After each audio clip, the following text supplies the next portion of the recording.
ఏలూరు జిల్లా కొల్లేరులో ఉద్రిక్త వాతావరణం చోటు చేసుకుంది. కొల్లేరు ప్రాంతంలో సాంప్రదాయ వ్యవసాయం చేస్తున్న రైతులను ఫారెస్ట్ అధికారులు అడ్డుకున్నారు. వ్యవసాయం చేసేందుకు వెళ్తున్న రైతులను అడ్డుకోవడంతో ఫారెస్ట్ అధికారులు రైతులకు మధ్య ఘర్షణ చోటు చేసుకుంది. గత 70 ఏళ్లుగా ఇక్కడ వ్యవసాయం చేస్తున్న తమను ఫారెస్ట్ అధికారులు అడ్డుకుంటున్నారని రైతులు ఆవేదన వ్యక్తం చేస్తున్నారు.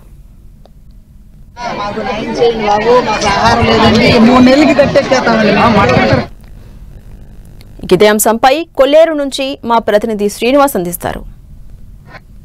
కొల్లేరు సరిహద్దు గ్రామాల ప్రజలైతే కూడా కొంత ఆందోళనకు గురవుతున్న పరిస్థితులు అయితే కూడా ఉన్నాయి.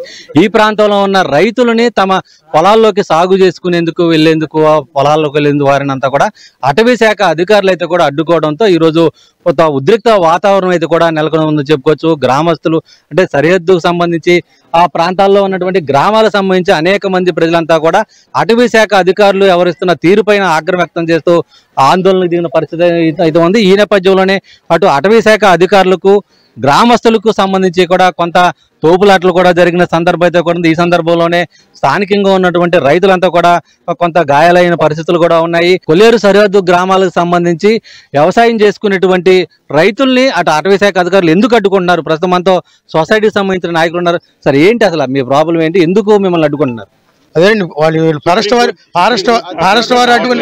ఫారెస్ట్ వారు అడ్డు చెప్పేది ఏంటంటే, మాకు పైనుంచి ఆర్డర్ రాలేదు కాబట్టి మీరు వెళ్ళటానికి లేదని చెప్పి అన్నారండి. మేము స్థానిక వాళ్ళు కలిసామండి, కలెక్టర్ గారు కూడా కలిసాము, చేసుకోమని చెప్పేసాక మేము వచ్చామంటే లేదండి మాకు సుప్రీంకోర్టు నుంచి మాకు ఆర్డర్ రావాలని చెప్పేసి వాళ్ళు అంటున్నారండి.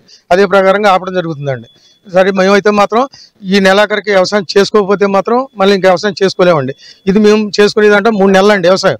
ఈ 3 నెలల వ్యవసాయం చేసుకుని దాళవా వ్యవసాయం మళ్ళీ పైకి వచ్చేస్తామండి. అక్కడి నుంచి అభయారణ్యంలో పక్షులు ఏవి బతుకుతాయండి. ఆ పక్షులకి జీవనాధారంగా కూడా మేము వచ్చినటువంటి ధాన్యాన్ని గింజలో వాటికి ఆహారంగా కూడా కొనసాగుద్దండి. మేము వ్యవసాయం చేసుకోకపోతే కనుక అడివైపోయి అక్కడ ఎవరు కూడా ఉంటా కూడా ఇది కాదండి.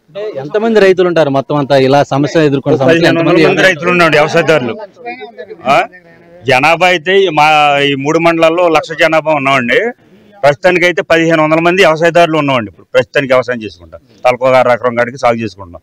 ఇది 1959లో జలగ వెంగళరావు గారు హైవేకి 6 కిలోమీటర్ల దూరంలో ఉందండి కొల్లేరు. ఈ కొల్లేరు సరస్సుకు ఆనుకున్నటువంటి అంచు కాబట్టి ఇది మెరక ఏరియా, గాబులతో పాడైపోతున్న కాడి భూమిని దీన్ని మీరు సాగు చేసుకోండి అని చెప్పేసి ఆయన ఒక యాక్ట్ తీసుకొచ్చి మూర్తిరాజు గారి హయాంలో మనిషికి ఒక్కొక్క గ్రామానికి 200-300 ఎకరాల చెరువులు చేసుకోండి, ఉన్న వ్యవసాయం మెరక భూమిని అంతా పాడు చేయకుండా వ్యవసాయం చేసుకోండి అని చెప్పేసి అప్పట్లో ఒక యాక్ట్ తీసుకొచ్చి మాకు పట్టాలు ఇవ్వడం కూడా జరిగిందండి. కానీ ఇప్పుడు పర్యావరణం దెబ్బతింటుంది, పక్షులు దెబ్బతింటున్నాయి. ఎవరో కాకినాడలో ఆయన సుప్రీంకోర్టులో రిట్ చేశారంటున్నారు. అటువంటిది ఏమీ జరగట్లేదండి. ఇక్కడ పక్షులను అయితే మేము కూడా కాపాడుకుంటున్నాం. వాటిని కూడా అన్ని రకాలుగా కూడా వ్యవసాయాన్ని మేము చేస్తాం తప్ప వేరే రకంగా దుర్వినియోగపరచట్లేదు. కొల్లేరుని అయితే పాడు చేయట్లేదండి. మొత్తానికి అంటే కొల్లేరు ప్రాంతం సంబంధించి రైతులు సాంప్రదాయ వ్యవసాయం చేస్తున్నప్పటికీ కూడా వాళ్ళకి అన్ని హక్కులు ఉన్నప్పటికీ కూడా ఫారెస్ట్ అధికారులు అయితే కూడా కొల్లేరును కలుషితం చేస్తున్నారంటూ కూడా వాళ్ళు నిలుపుదల చేయడం పైన ఇప్పుడు ఘర్షణ వాతావరణం అయితే కూడా నెలకొంది. ఇప్పటికైనా ప్రజాప్రతినిధులు అధికారులు ఈ సమస్యకి ఒక సొల్యూషన్ చూపించాలని చెప్పి కూడా రైతులంతా కూడా డిమాండ్ చేస్తున్న పరిస్థితి. ప్రసాద్ శ్రీనివాస్ టీవీ, కొల్లేరు ప్రాంత గ్రామాల నుంచి.